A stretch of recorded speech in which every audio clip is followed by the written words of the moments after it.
Hey guys, it is Mike with Become the Night. Today starts 5 days, 5 of the best songs by The Doors, as told by someone who hates The Doors. My first pick is Love Me 2 Times, considered to be a rock classic, easily one of the most popular songs by The Doors. Ever since I heard this for the first time that I can remember on Guitar Hero World Tour, I have been impressively underwhelmed by this song. As a matter of fact, I kind of find the song to be annoying. But even accounting for my own tastes, there are some cool aspects to the song and some songwriting successes. If you're already a fan of the channel, please click the bell. YouTube has still been suppressing my views, and I'm trying to chug the algorithm. I would be honored to have your help. If you comment in the first 30 minutes of this video or any video in this series, I guarantee you a reply. Let's get into it.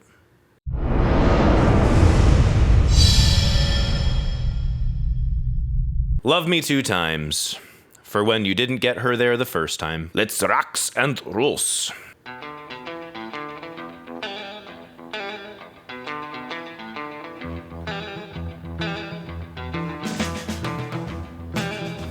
Just off the bat, coolness.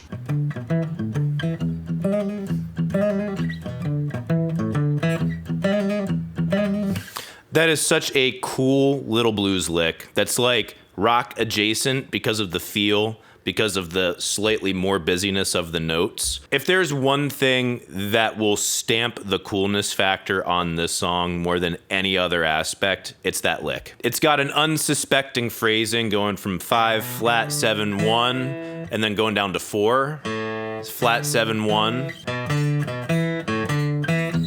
and then hits the low.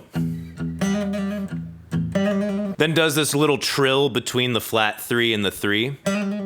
It's almost got like a little haunting aspect to it.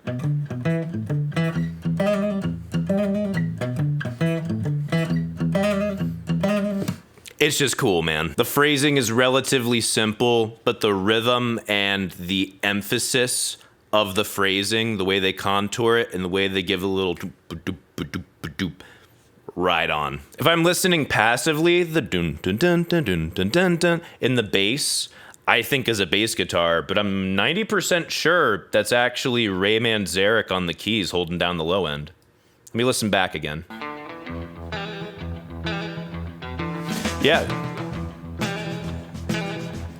It's hard to tell because I'm hearing things that I interpret as string noise, but it could just be whatever air is coming out of the speaker or like the touch on the organ. That's really tough to tell. And I mean, the fact that it's tough to tell for me means that they accomplish the effect really well. Let's keep listening. Love me 2 times, baby. Now I'm getting some kind of jangly ass thing over here that reminds me of like a clavinet or a harpsichord, but then I guess the bump, bump, bump, which is almost like a hard smack against guitar chord. It's hard to tell exactly what it is. Love me twice today. I'm basically doing everything I can in my power to avoid paying attention to Jim Morrison. Taking a look at our initial vocal melody. Love me 2 times, babe. He comes in on the 5. There's our tonic. There's our 5. Love me 2 times. He does a little slur down to the sharp 4 and back up, but he keeps it a lot looser than what I was performing it. I don't love coming right in on the 5 necessarily, but I don't think it's the worst idea. It actually builds a little bit of anticipation while still keeping it as a core tone of the chord. Adding the sharp 4 as opposed to the natural 4 would be like, love me 2 times, babe. Love me 2 times, babe. Would feel a little more natural and expected from me, but there's something kind of cool about doing the sharp 4 instead. 2 times, 2 times, 2 times. You know, I think there's something cool about that. Again, it's a little off kilter, but I mean, it's the Doors. They are beyond off kilter in so many ways. Love me 2 times, girl. All right. Love me 2 times, girl. Like, fuck, come on, man. Like, no. Look. I cannot stand Jim Morrison's low, somewhat breathy, smoky voice when he tries to withdraw some of the power. It just feels like so incredibly lazy with very little passion behind it. When he did the two-time girl, I felt more passion in there, but it's like he had no fucking direction or intention over the delivery. It's like he's barely holding on to a freight train heading 2,000 miles an hour. But in reality, that freight train is really just a billy goat dragging his passed out drunken ass across a farmscape. Like, it's not that tough of a vocal thing to hit. He's just bad. But as far as going the love me 2 times, girl, that's a pretty cool melody. It gives you a great sense of motion and gives you that 1 octave slide down. All right. I see where you're going with this.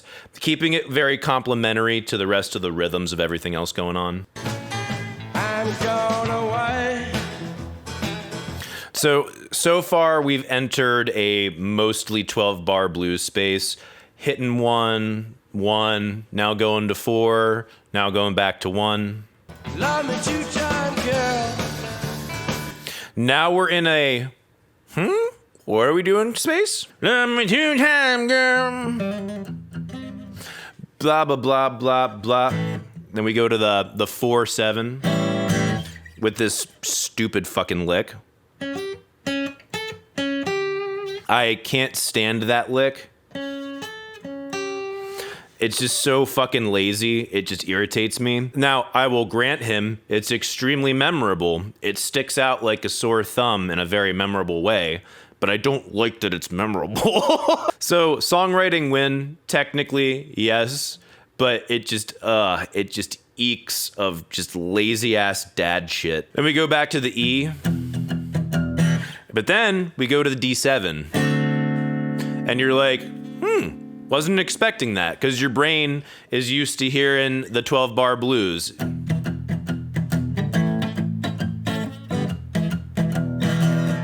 You're used to getting that B7 there. And then A7, then the E7 again.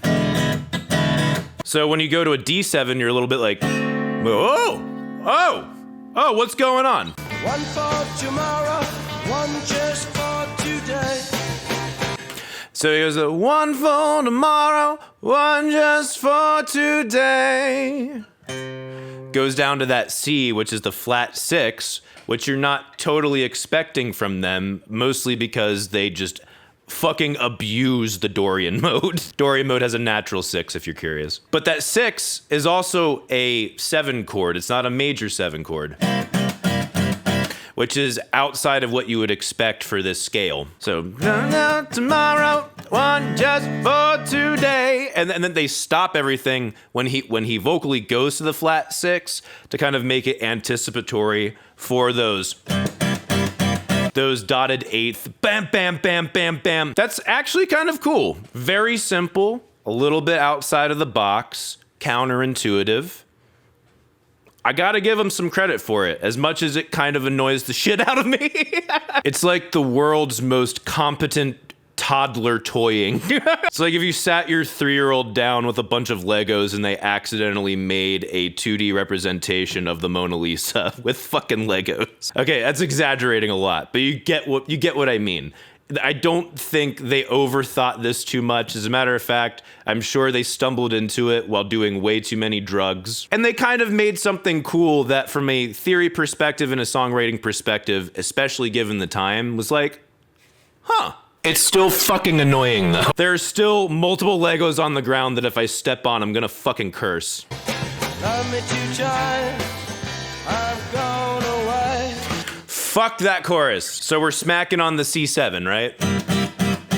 G, which is our relative major to our E minor we were in. Love me 2 times, now I'm gone away.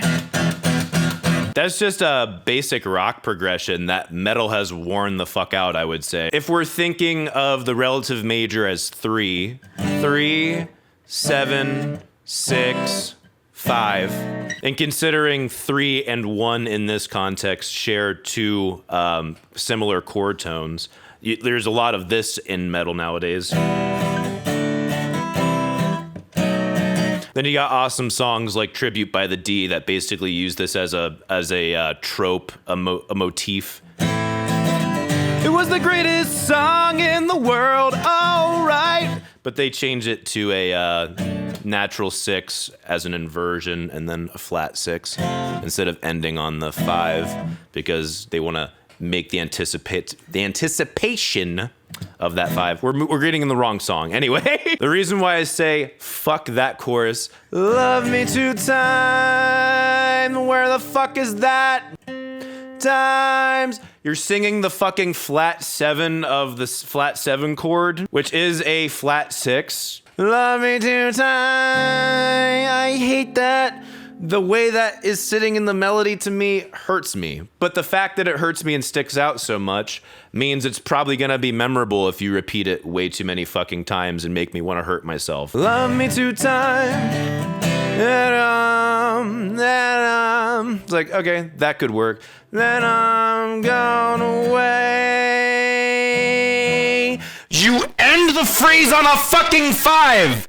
It's so unsatisfying. It's the worst. It's so like, ugh. Love me 2 times, and I'm gone away.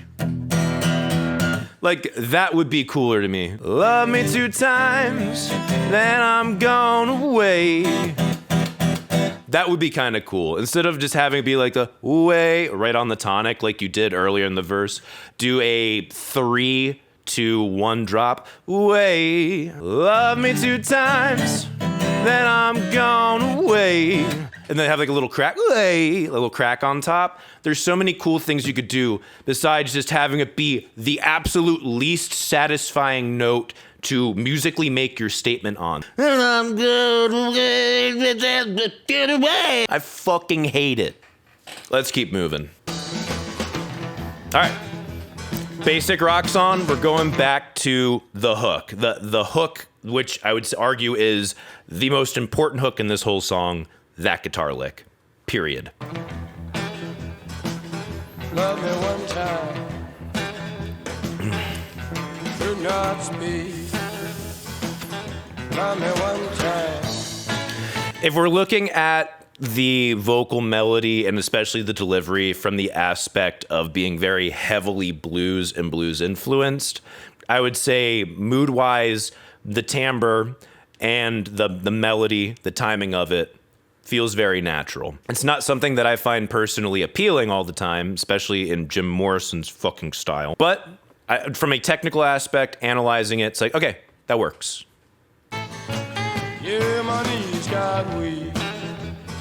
Oh, my knees got weak. Like, that's actually a kind of cool melody, especially to kind of mix up a little bit from what we did in verse 1. But the way he does it is like if Bela Lugosi's fucking rectum smoked a pack of cigarettes in 5 minutes and then decided, I'm going to try and make a #1 hit song. Love me 2 times, girl. Lost me all through the week.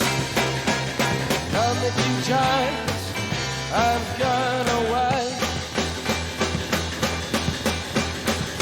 Doing the dotted eighths and then we're about to repeat the chorus. Good decision. I like that. Adds a little break to it, brings some intensity, kind of borders on hard rock a little bit. Love me 2 times, I've gone away. All right. Then we got that clavinet going over here on the left channel, trying to raise the intensity a little bit because we have a little bit of a fall after I've gone away because you're fucking stupid ending on the 5. But then we get a little bit of a rise, like, okay, you guys ready to kick some ass? Because we're about to kick some ass. That's kind of what that's signaling over there. And then the very subtle but audible raise in dynamic from the other instrument.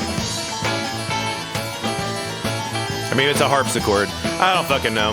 Harpsichord clavinet thing. This thing here. Simple solo, fun solo, nothing crazy. I would say it's cool that he was using the pedal tone. Like, nothing crazy, but it's fun. It puts enough of a break in there. It's somewhat reminds you of some of the melodies that we were tagging into earlier, but also substantially mixes it up. Now we're back to the dotted eighth. Bam, bam, bam. Then to the turnaround of the chords there. And then a little bit of a A little bit of a different kind of Hendrix-ish kind of thing going on there. With a little bit different phrasing on it. Smart idea. No, I'm not gonna love you any fucking time, Jim. You have not earned my love. Back to the chorus. Hey, there it is. I've gone away. I get that you don't want to like drop that off too early in the previous choruses. I get that. I've gone away. But that's like way more satisfying and impactful. It makes more of a statement, musically speaking, than I've gone away. But there's something you've got to be able to do as far as the theory of that melody and the other two choruses that approaches what we're getting with I've gone away, you know? Love me 2 times, babe. All right. Love me twice today. I don't love the love me 2 times, babe as a melody itself. I mean, maybe it could work with a different vocalist, but with him getting the grit and a little bit more intensity on it, okay, I'll give him some rock on for that. Love me 2 times, girl. 1 for tomorrow, 1 just for today. Love me 2 times. I imagine this song would be a shitload of fun to play. I've gone away is a way cooler melody to end that chorus on. Love me 2 times. I'm gone away. Just really driving home the intensity of that dotted eighth. Bum, bum, bum, bum, bum, over and over again. Because like that's easily the most intense part of the song because of its abrasiveness, the dynamic of like forte, forte, forte, forte, forte when we've had very little forte, if not none, throughout the whole song. And it's really quick attack up, bump, bump, bump, and then really quick release down. Bum, bum, bum, bum, bum, bum. You know, like that type of drastic dynamic gives you a feeling of intensity. And they're repeating it over and over again in the ending, which is a good way of kind of bringing like a, yeah, you know, like shit's getting lit.